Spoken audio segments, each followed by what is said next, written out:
então falar um pouco sobre a primeira geração do romantismo, que foi o que a gente chama de nacionalismo ufanista. Então, falando um pouco sobre o contexto histórico. Dom João, ele morava em Portugal, ele era o rei de Portugal, só que com a ameaça de invasão de Napoleão a Portugal, o Dom João ele foge para o Brasil junto com a corte real. Então, o que acontece? O Dom João, ele continua sendo rei de Portugal, só que ele vai governar Portugal à distância, porque ele vai vir para o Brasil.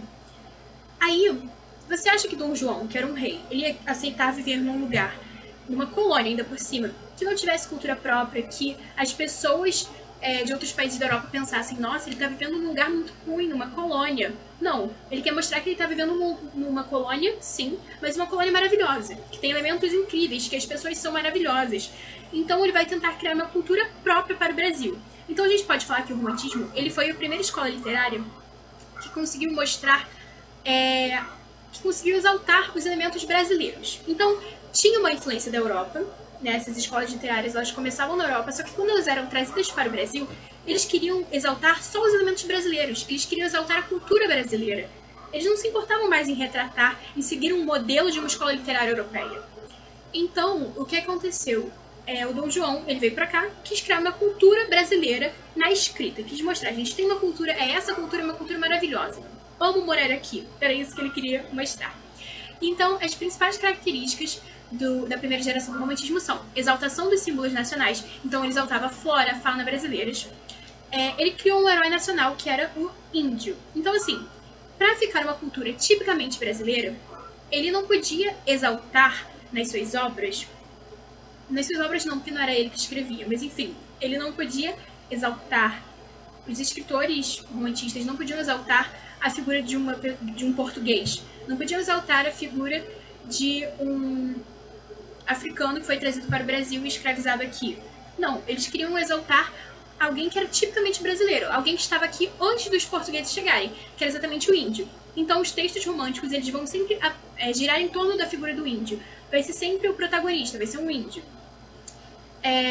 A natureza ela é muito representada também, só que ela vai ser um reflexo dos sentimentos do eu lírico. Então se o eu lírico ele tá feliz, ele vai falar da natureza, vai contemplar a natureza, vai falar, olha como esses pássaros são bonitos, olha como esse rio corre, sei lá. Só que quando ele tá triste, ele vai querer... A natureza que ele vai descrever vai ser uma natureza triste. Então ele vai ver tudo com um olhar pessimista sobre a natureza. Então a gente vê que ele pode ter essa visão dual sobre a natureza, como se fosse uma coisa maravilhosa ou como se fosse uma coisa entristecida, para representar o que ele estava sentindo, o que o eu lírico estava sentindo. E ele vai enaltecer a flora e fauna brasileiras. Também tem a questão da idealização, que é a palavra-chave do romantismo, né? Do amor e da mulher. E o principal escritor do nacionalismo ufanista foi o Gonçalves Dias. Então eu coloquei aqui 2 trechos. Esse é o da Iracema, que foi escrito por José de Alencar, e esse outro é A Canção do Exílio, que foi escrito por Gonçalves Dias.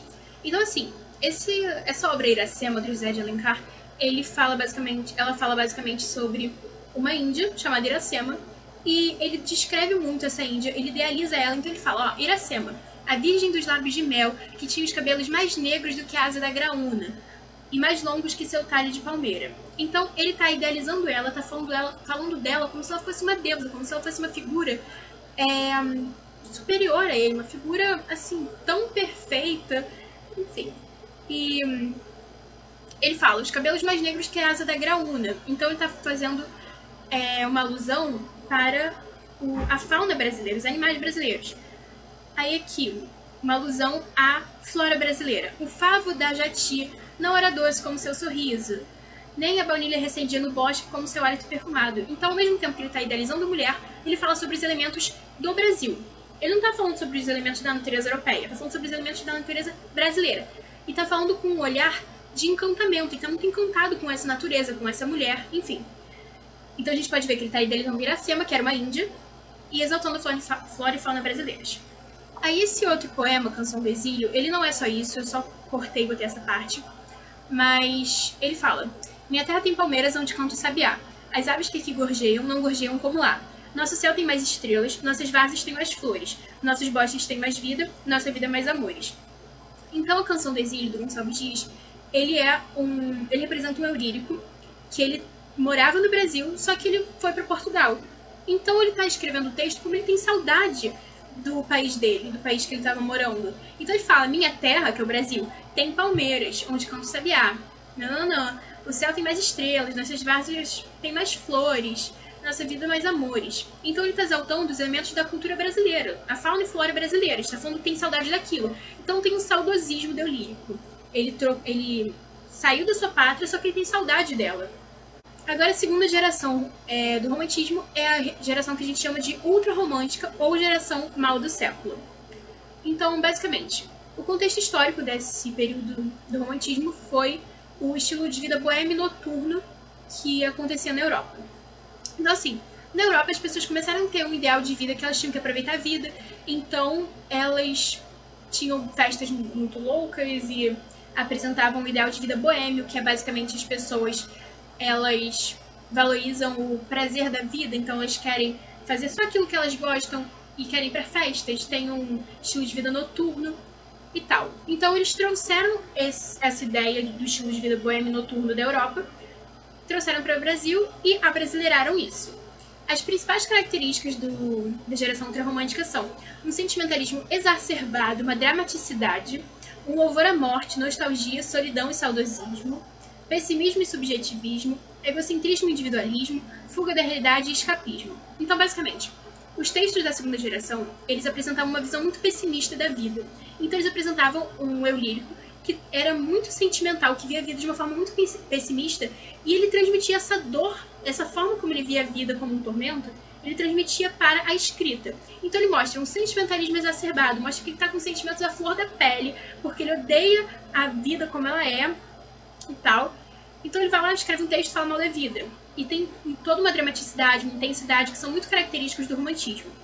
Os temas principais são a morte, que é vista como uma solução, um escapismo da vida. Então, eles meio que idealizam a morte. Eles falam, nossa vida é tão ruim que a nossa única solução para fugir de uma vida tão cheia de tormentos é a morte.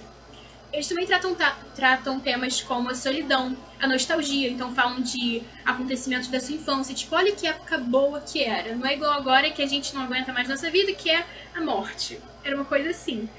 Uma ideia de saudosismo, né? Pessimismo, subjetivismo, sendo que o subjetivismo é muito clássico do romantismo, né? Que é essa coisa de analisar muito o que o eu lírico está sentindo, os sentimentos mais profundos do eu lírico. O egocentrismo e o individualismo, porque o eu lírico ele só fala dele, fala dos sentimentos dele e do que ele estava sentindo naquele momento, enfim. E apresenta uma fuga da realidade. Então os românticos, eles não falavam sobre o que estava acontecendo naquele momento. Eles ficavam lembrando sobre acontecimentos passados, ficavam reclamando do que estava acontecendo e tal, mas nunca focavam no agora. E o principal escritor dessa segunda geração do romantismo foi o Álvares de Azevedo. Aí aqui eu coloquei um trecho de um texto do Álvares de Azevedo, um poema, na verdade, que ele apresenta, se você ler esse poema inteiro, dá pra ver claramente que a morte ela é vista como uma solução. Que ele não aguenta, ele fala aqui, o adeus, o teu adeus, minha saudade, não sei o que.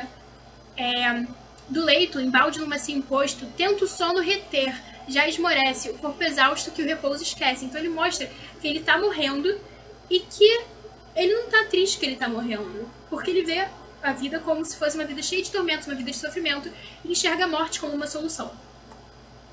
Tá. A terceira geração do romantismo é também chamada de geração condorreira, fazendo uma alusão ao côndor, que é uma ave, e a ave tem essa questão da liberdade e tudo mais, já que é uma geração que preza, acima de tudo, a liberdade.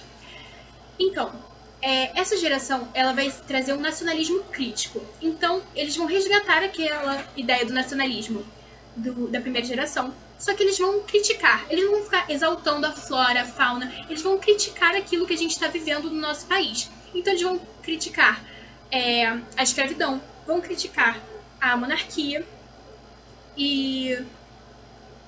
então, principais características. Tem o apelo abolicionista e apelo republicano.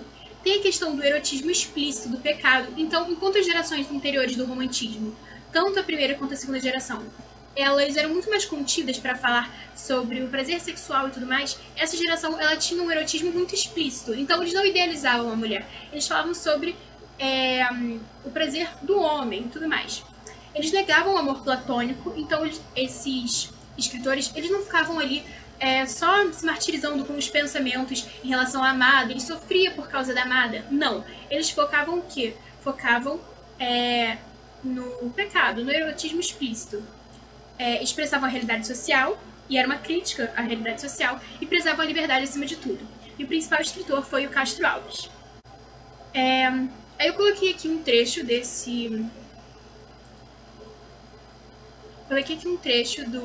de um poema do Castro Alves chamado Navio Negreiro, que ele fala: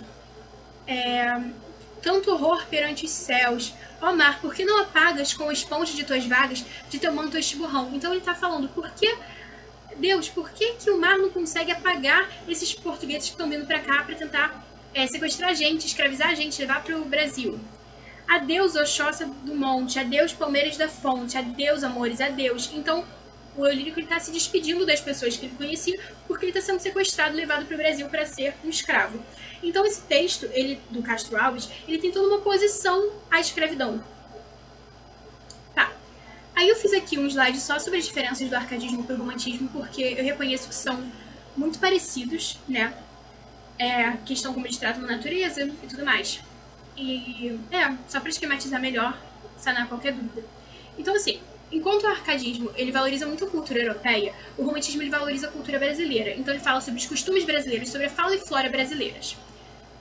O arcadismo ele apresenta uma racionalidade, uma anti-impulsividade. E o romantismo ele tem essa questão da impulsividade, essa questão da loucura.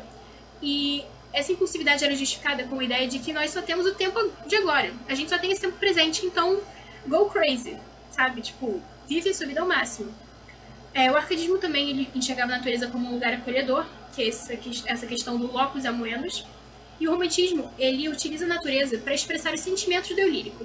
Então, um texto arcade, ele sempre vai tratar a natureza com um olhar otimista. Vai falar, olha como a natureza, ela me acolheu, ela me tirou daquela atmosfera desgastante do trabalho nas cidades. Enquanto o romantismo, ele pode tanto exaltar a natureza, falando bem dos elementos, falando como ele está encantado com os elementos da fauna e flora brasileiras, como ele também pode se referir à natureza como um lugar triste, um lugar depreciativo, para poder realmente exemplificar aquilo que ele estava sentindo. Então, ele tenta pegar esse sentimento dele e colocar na natureza para poder explicar melhor para o leitor o que ele estava sentindo.